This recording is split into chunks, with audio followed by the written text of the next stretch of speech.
Kudus bin Syekh Sabir Sunan Mudung bin Khalifah Husain Sunan Berkayasa bin Maulana Ishaq Al-Jailani Al-Hasan. Maulana Ishaq ini sudah diisbat oleh Naqobah Asar del Ashraf yang ada di Maroko. Biarkan manuskrip ini yang menjawab, bukan saya yang menjawab, karena ini ditulis langsung oleh murid dari anaknya Sunan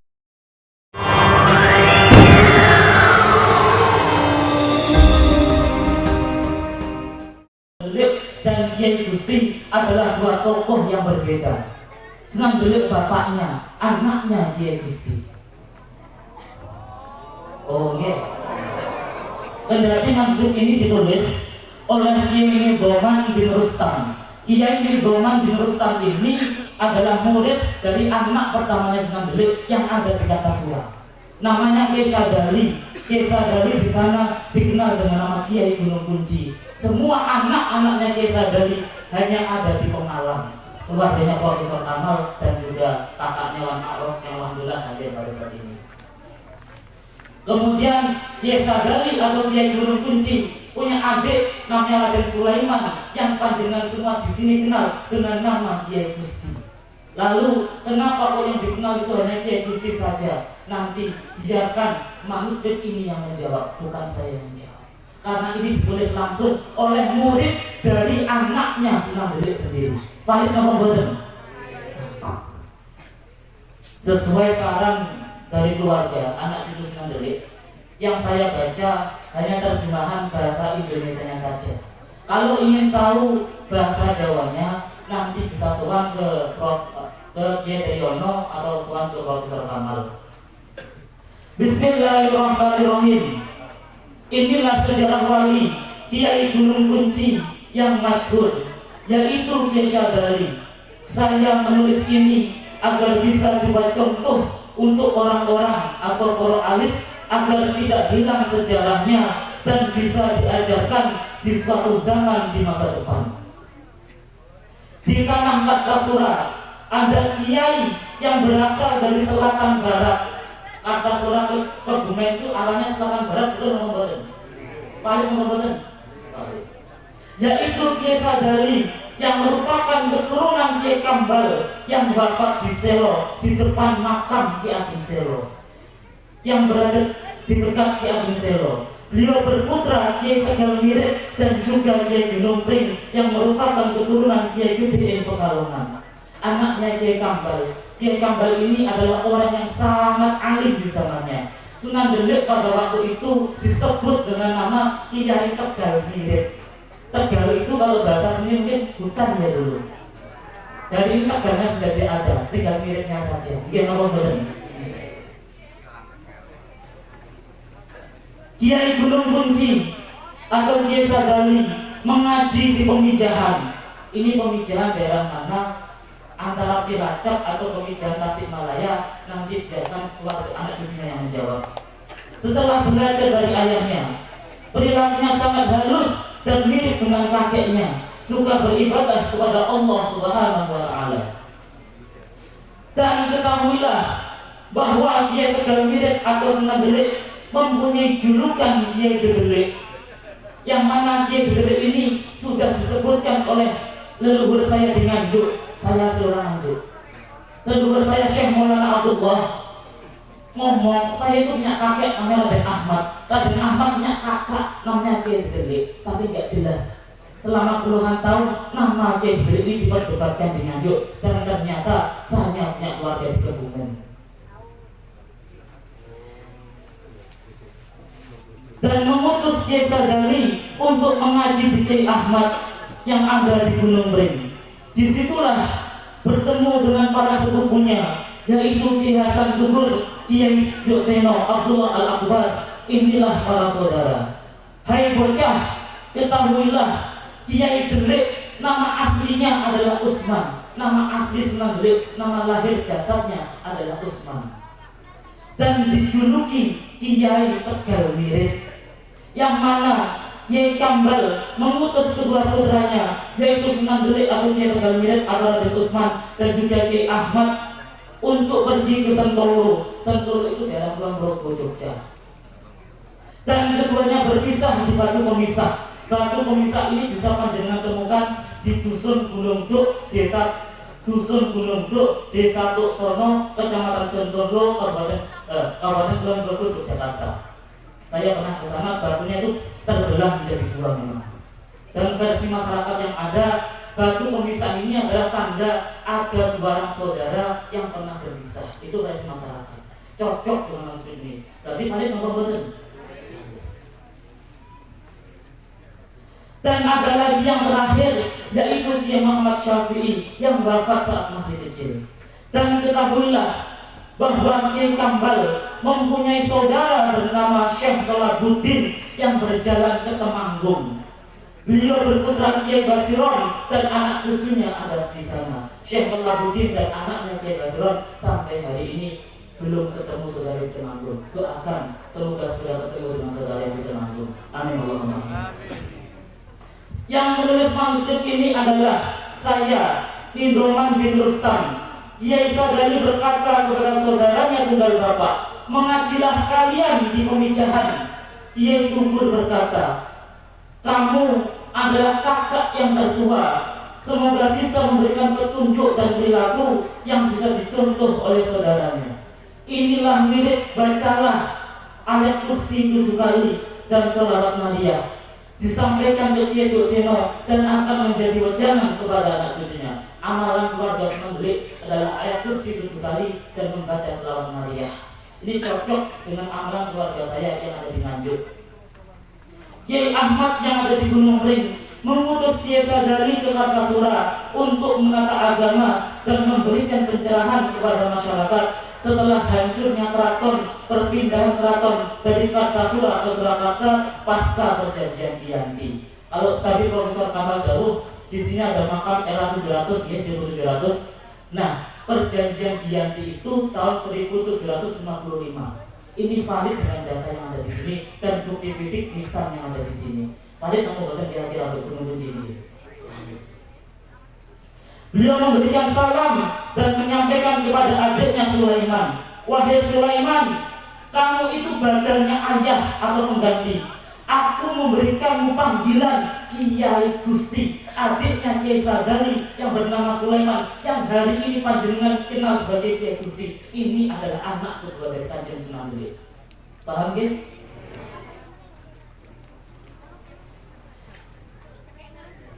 Dan ketahuilah bahwa Kiai Tegal Mirip itu sejatinya adalah Kiai Delik yang berputra satu, Kiai Gunung Kunci atau Kiai Sadali. Yang kedua, Kiai Gusti atau Raden Sulaiman. Yang ketiga, Kiai Lancing Sedo ing Sempur. Sempur apa Sempur? Sempur. Perlu sekali untuk difahami, Mbah Lancing yang ada di Mirip berbeda dengan Kiai Lancing Sedo ing Sempur. Kalau di Mirip gelarnya Mbah, yang di sana gelarnya Kiai. Paham ya? Mbah Lancing hidup sekitar tahun 1600, sedangkan Kiai Lancing hidup sekitar awal 1800. Kurun waktunya sudah berbeda jauh, selisih waktu 100 tahun. Tidak mungkin ini tunggal tokoh. Paham ya? Kiai Tegal Mirip menikah. Kiai Tegal Mirip menikah dengan Nyai Nur, keturunan dari Kedungwat. Kedungwat itu pundi? Ambal. Ambal ya? Dan Nyai Nur wafat dan dimakamkan di Kedungwat. Istrinya Sunan Giri ada di Kedungwat, namanya Nyai Nur. Ini tugasnya anak Kedungwat untuk mencari makna nisan makam Nyai Nur, istrinya Sunan Giri. Begitu pula Kiai Ahmad yang ada di Gunung Pring, berputra satu, Kiai Hasan Tugur. Kiai Hasan Tugur ini adalah leluhur dari Kiai Abdul Hamid Kajoran, Magelang. Yang kedua, Kiai Dokseno. Kiai Dokseno ini leluhur saya yang menurunkan anak cucu di Nganjuk, Jawa Timur. Yang ketiga, Kiai Jabar di Tuban. Yang keempat, Kiai Sa'ad. Kiai Ahmad menikah dengan Dewi Musikah atau Nyai Musikah yang merupakan keturunan dari Kiai Rabiak. Inilah dawuh dari Kiai Gunung Kunci. Kiai Sadali yang ada di Gunung Kunci berputra satu, Ki Lurah Dorahman. Anak cucunya Kiai Sadali semuanya ada di Pemalang. Satu, Ki Lurah Dorahman. Dua, Raden Angko. Kalau bahasanya Profesor Kamal ada Raden Anggawi. Yang ketiga, Kiai Amin. Ketahuilah Kiai Gusti berputra Jalal dan Jalil, yang mana salah satunya dijuluki Ki Lurah Singojiwo. Di sini ada nggak makam Ki Lurah Singojiwo? Di daerah mana coba? Dalam Budiai. Itu cucunya Sunan Delik. Diziarahi ke sana ya, makamnya dirawat.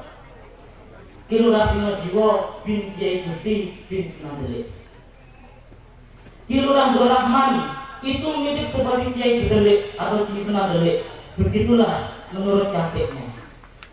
Kiai Hasan Dukur berputra, 1 Kiai Abdul Qadir, 2 Kiai Munawar, 3 Kiai Abdul Rosyad, yang mana semuanya ada di Gunung Pring Magelang. Kiai Ahmad, adiknya Sunan Delik, tidak pernah sama sekali bertemu Sunan Delik dan merasa sangat kangen Rustan mengaji di Gunung Kunci sampai mati. Dan ada suatu hari Kiai Gusti, Kiai Dukseno, Kiai Dukur dan Kiai Sa'ad mereka sowan pada kakak yang tertua, yaitu Kiai Gunung Kunci yang ada di Kartasura. Kemudian Kiai Gunung Kunci dawuh, "Wahai adik-adikku, inilah ilmu, peganglah dengan kuat. Sejatinya raga dan rasa itu tidak ada. Raga itu berasal dari bapak dan ibu, dan rasa keberadaannya berasal dari laku berguru atau menjalankan perintah dari guru. Dan alam semesta ini ada sebab Kanjeng Nabi Muhammad SAW. Kehidupan itu haknya Allah. Inilah selawat naliyah, peganglah. Mati itu hak Allah dan rezeki itu kodrat irodat. Wahai adik-adikku, sejatinya Sunan Nyamplungan ini makamnya ada di Karimun Jawa. Sejatinya Sunan Nyamplungan itu leluhur kalian. Kiai Qadir ing Pekalongan yang berjuluk Mbah Sapuro itu kuncen kalian, pemegang rahasia. Dan Kiai Kambal adalah contoh leluhur yang alim, bertawasulah pada para wali. 1 Sunan Ampel, 2 Sunan Bonang, 3 yang menjadi punjer adalah Kanjeng Sunan Kudus, yaitu Syekh Ja'far Shadiq. Sunan Kalijaga dan Sunan Muria sering-seringlah menyebut wali ini atau tawasul bagian Fatihah. Ini selanjutnya apa itu?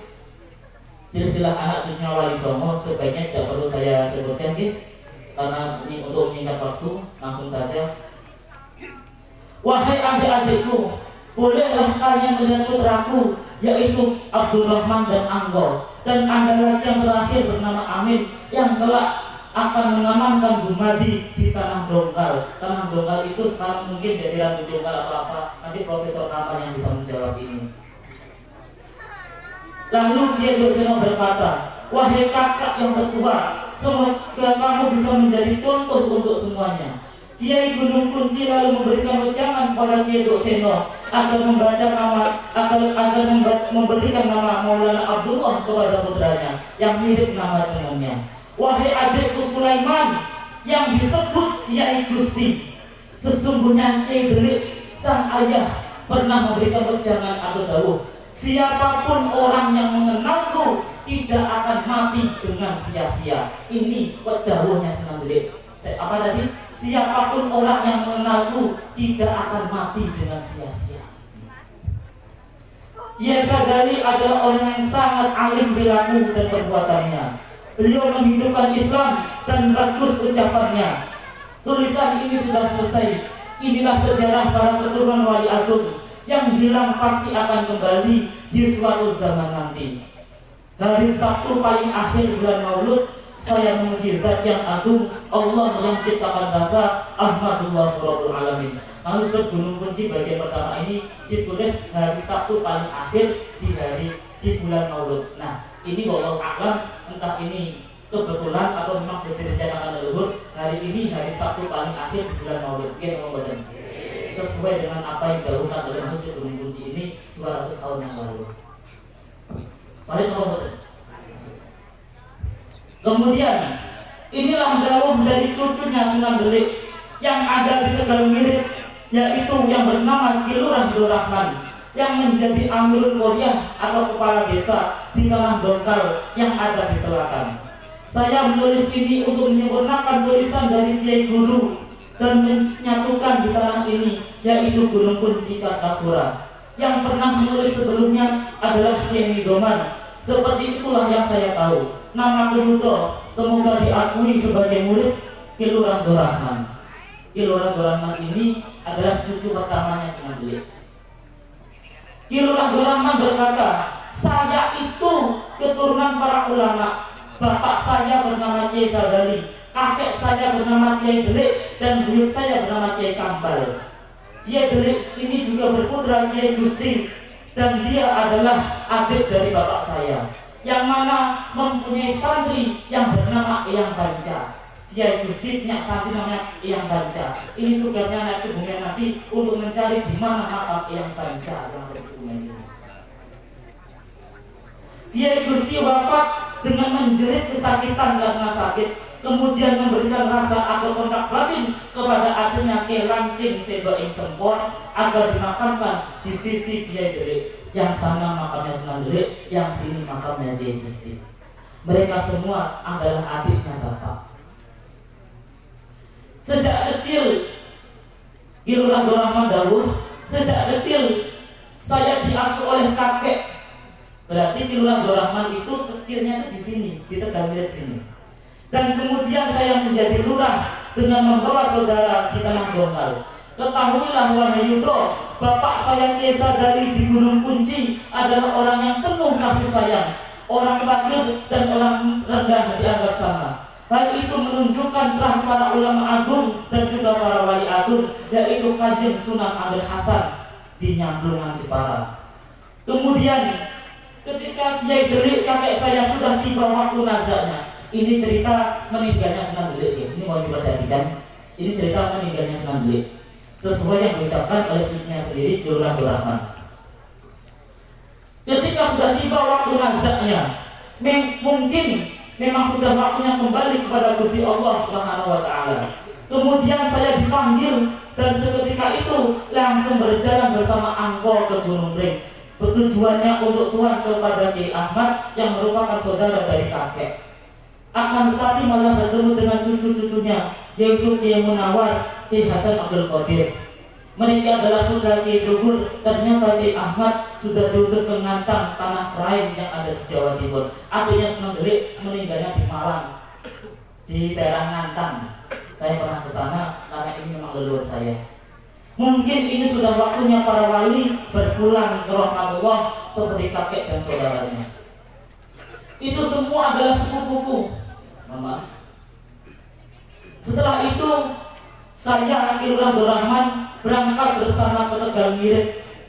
Saya melihat kakek sudah susah sekali bernafas dengan memegang tasbih dan mengucapkan istighfar astagfirullahaladzim. Sunan Delik menjelang wafat memegang tasbih dan membaca istighfar astagfirullahaladzim.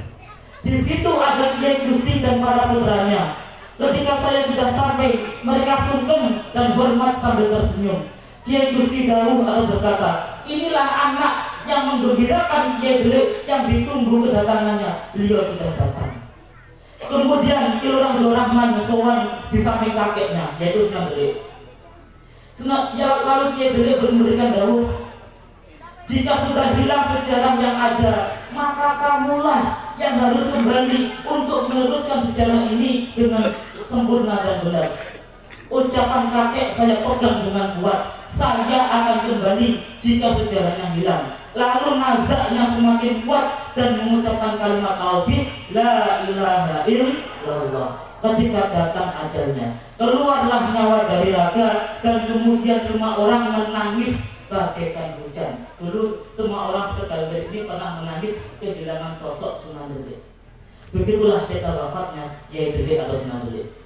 Di sini dikatakan Sunan Delik dawuh kepada cucunya Ki Lurah Dorahman, kalau sejarah Sunan Delik mulai hilang, kamulah yang harus kembali ke sini untuk meluruskan. Profesor Kamal adalah pancar laki-laki ke Ki Lurah Dorahman, cucunya Sunan Delik.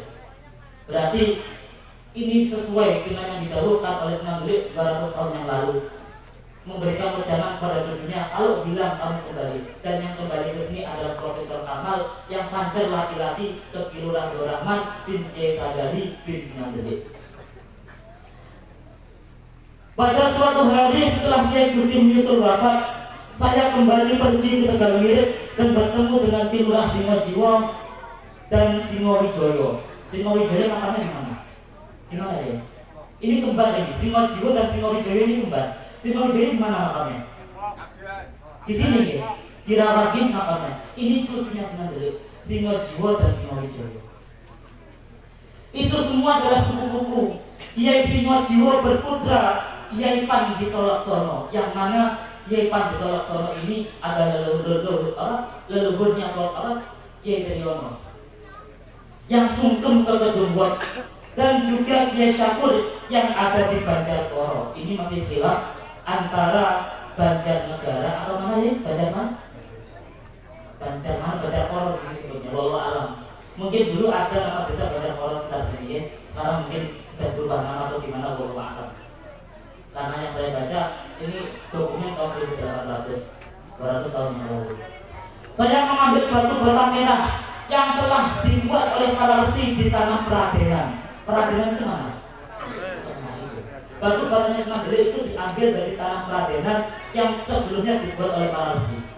Lalu saya menumpahkannya dengan kocar kacir di atas makamnya Kiai Dele atau Sunan Gede dan Kiai Gusti. Hai Jalal dan Jamil, kalian jangan sampai menceritakan sejatinya kakek sebelum mendapatkan restu dariku. Batu bata ini tidak akan bisa ditata sebelum waktunya tiba. Dan saya mengutus lembut dan jin untuk menjaga kebun makamnya Eyang sehingga menjadi angker. Dulu makam daerahnya angker boleh. Yang menanamkan jin di sini adalah leluhurnya Profesor Kamal, Ki Lurah Rahmat.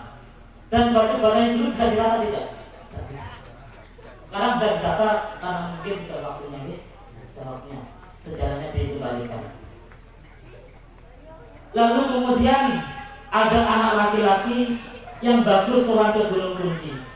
Ketika saya telah selesai nyekar atau ziarah, terlihat bijaksana dan tampan wajahnya. Siapa tahu masih saputra.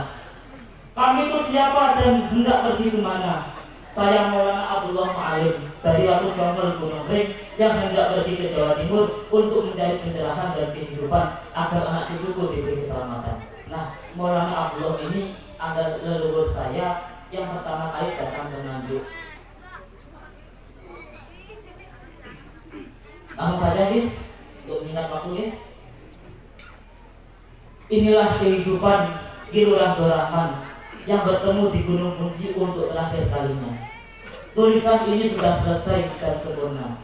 Saya mengakhiri dengan memuji Zat yang agung. Alhamdulillahirabbil alamin. Semoga apa yang saya sampaikan ini bisa membuka tabir siapa Sunan Gede dan siapa Kiai Gusti, yang mana keduanya adalah dua tokoh yang berbeda. Sunan Gede itu bapaknya, Kiai Gusti itu anak. Kalau di sini yang terkenal adalah Kiai Gusti itu wajar karena Ki Lurah dahulu tidak boleh diceritakan sebelum waktunya tiba. Paham ya? Mohon dimaafkan, sebelumnya saya ingin membacakan nasab dari Kanjeng Sunan Gede.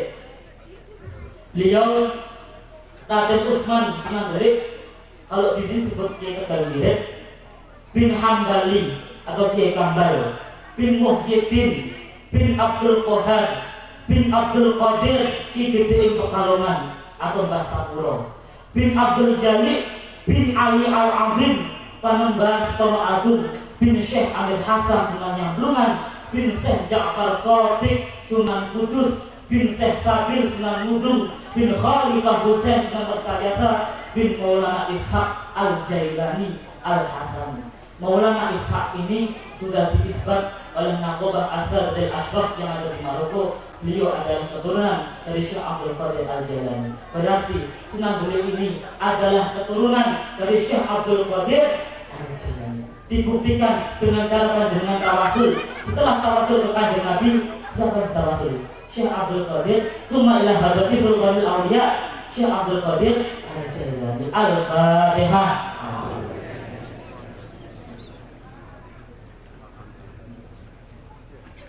Wassalamualaikum warahmatullahi wabarakatuh.